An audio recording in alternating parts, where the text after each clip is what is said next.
اور اگر 3 دفعہ دھونے کے پروسیس سے نہیں گزرتی، یعنی پورا پانی آئے اس میں اچھی طرح دھوئے پانی نکلے، پھر دوبارہ پانی آئے اچھی طرح دھوئے پھر نکلے، پھر تیسری دفعہ پانی آئے اچھی طرح دھوئے پھر نکلے، تو 3 دفعہ اگر یہ پروسیس ہو رہا ہے تو پھر تو کپڑا پاک ہو جائے گا. اگر 3 دفعہ یہ عمل نہیں ہو رہا تو پھر کپڑا پاک نہیں ہوگا. تو اس کے لیے بہتر یہی ہے کہ مشین نے اگر 1 یا 2 دفعہ یہ عمل کیا تو 1 دفعہ آپ خود کروا دیں مشین سے. مشین تو بٹن دبا دیں گے دوبارہ وہی کام شروع کر دے گی. یا پھر آپ مشین میں پانی بھر کے پائپ نکال دیں، وہاں سے پانی نکل جائے گا، تو یہ پروسیس تیسری دفعہ دھونے کا آپ خود کر لیں گے. لیکن یہ ضروری ہے کہ نجاست کے اثرات ختم ہو جائیں. تو یعنی اگر وہ نشان پھر بھی موٹا نشان لگا ہوا ہے اس کے اندر گندگی کا تو پھر کپڑا پاک نہیں ہوگا. تو اس کو رگڑنا بھی ضروری ہے تاکہ وہ نشان ہٹ جائے. ہاں رگڑنے کے باوجود بھی ہٹ نہیں رہا تو پھر پاک ہے. بہت زیادہ بھی وہمیوں کی طرح نہ رگڑنا شروع کر دیں. تو مردوں کے جو کپڑوں پہ ناپاکی لگ جاتی ہے نا، تو 1 دفعہ اس کو بس 1 دفعہ رگڑ دیں اچھی طریقے سے. اگر وہ نشان دور ہو جائے ٹھیک ہے، نہیں دور ہو تو وہ معاف ہے. لیکن وہمی لوگ جب یہ مسئلہ سنتے ہیں تو وہ صبح سے لے کے جو کپڑا رگڑنا شروع کرتے ہیں وہ پھر مر جاتے ہیں. ان کو بس وہم ان کا ختم نہیں ہوتا. تو بس ہلکا پھلکا سا 1 دفعہ احتیاطاً رگڑ دیا بس کافی ہے. نشان چلا گیا ٹھیک ہے، نہیں چلا گیا تو بھی ٹھیک ہے. اور اگر بغیر رگڑے ہی نشان چلا گیا تو نور لنا نور. سبحان اللہ. ٹب سے نہائیں تو اس سے کیا ہم وضو کر سکتے ہیں؟ گھر میں باتھ روم میں نہانے کا بڑا ٹب ہے جس میں 180 یا 200 لیٹر پانی آتا ہے. وہ ٹب اگر پانی سے بھرا ہوا ہو تو اس میں 1 دفعہ وضو یا غسل جنابت کرنے کے بعد دوبارہ اسی پانی سے وضو یا غسل کیا جا سکتا ہے. شیرینہ خان: بھائی ٹب میں اگر آپ نے غسل ایسے کیا کہ ٹب کے اندر بیٹھ کے غسل کیا پھر تو اب نہیں ہو سکتا اس سے کچھ بھی.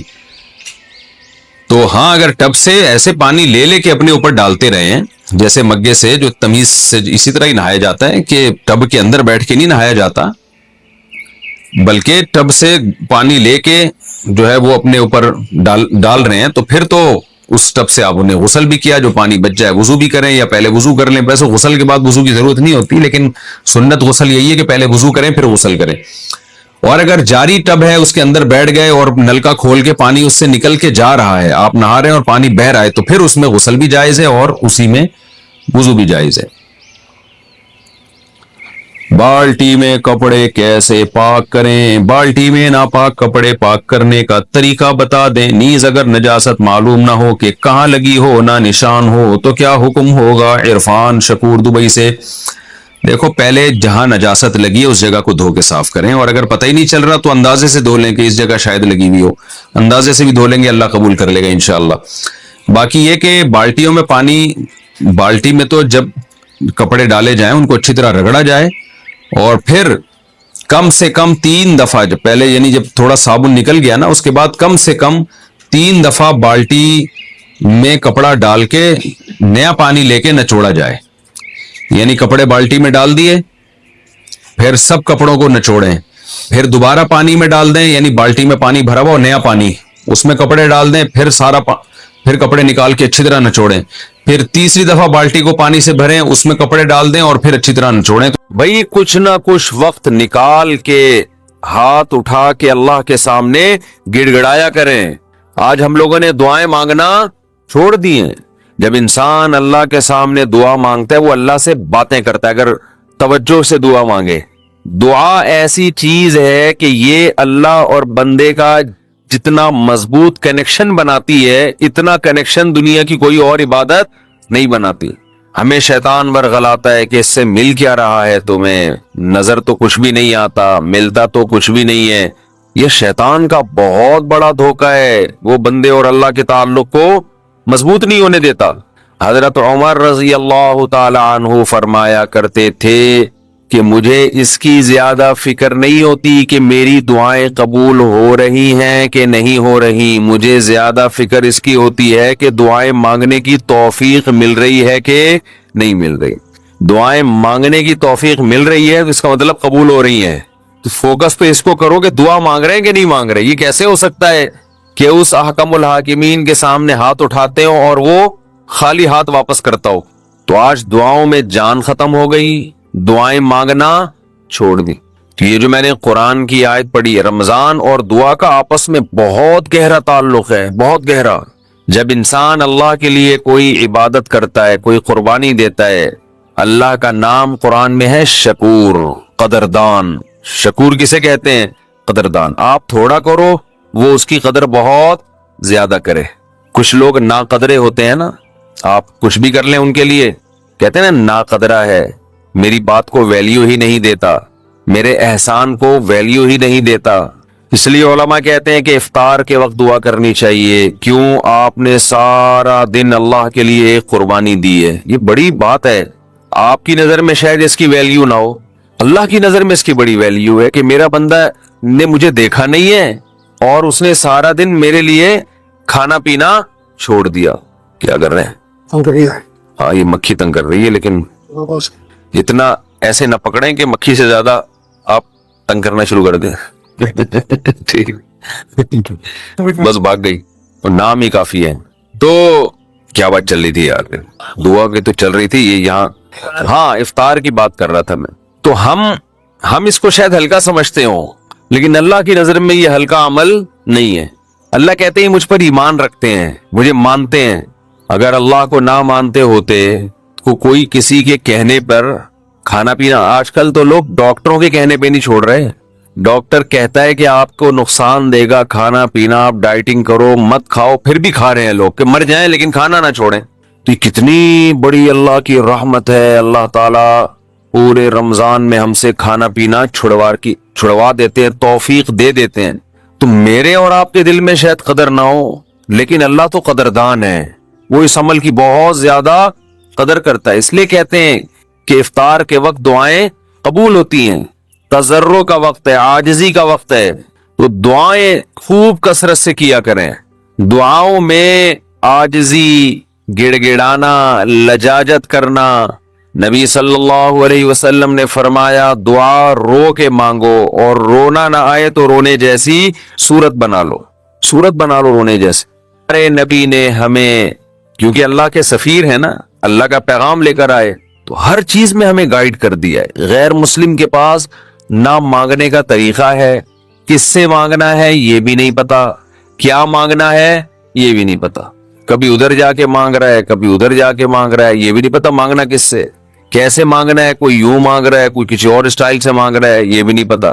کون سے ٹائم پہ مانگنا ہے جس میں قبولیت کا امکان زیادہ ہے, یہ بھی نہیں پتا. تو اللہ کے حبیب صلی اللہ علیہ وسلم نے ہمیں یہ بھی بتایا مانگنا کیا ہے, یہ بھی بتایا کس ٹائم پہ مانگنے کی فضیلت زیادہ ہے, اور یہ بھی بتایا مانگنا کیسے ہے, دل کی کیفیت کیا ہونی چاہیے, ظاہر کی کیفیت کیا ہونی چاہیے. تو سب سے زیادہ دیکھو, اللہ سے محبت ایک دفعہ دل میں تھوڑی سی چنگاری پیدا ہو گئی نا, تھوڑا سا تعلق اللہ سے کنیکشن بحال ہو گیا, اس کا دنیا میں سب سے پہلا فائدہ ملتا ہے سکون. اس کا جو دنیا میں سب سے فوراً کیش فائدہ ملتا ہے نا, کیش, وہ کیا ملتا ہے؟ سکون. آدمی اپنے آپ کو محفوظ سمجھنا شروع کر دیتا ہے کہ یار میں نے اپنے آپ کو کس کے حوالے کر دیا؟ اللہ کے. سب سے پہلا فائدہ یہ کہ بالکل ایسے جیسے ڈاکوؤں کا خطرہ ہو چاروں طرف سے, اور آپ نے دیکھا جی پولیس کی 3-4 موبائلیں ہمارے گھر کے قریب آ کے کھڑی ہو گئی, آدمی لوگ سکون میں آ جاتے ہیں, یار کم از کم یہاں پر موبائل سنیچنگ نہیں ہوگی, سکون سے سو جاؤ.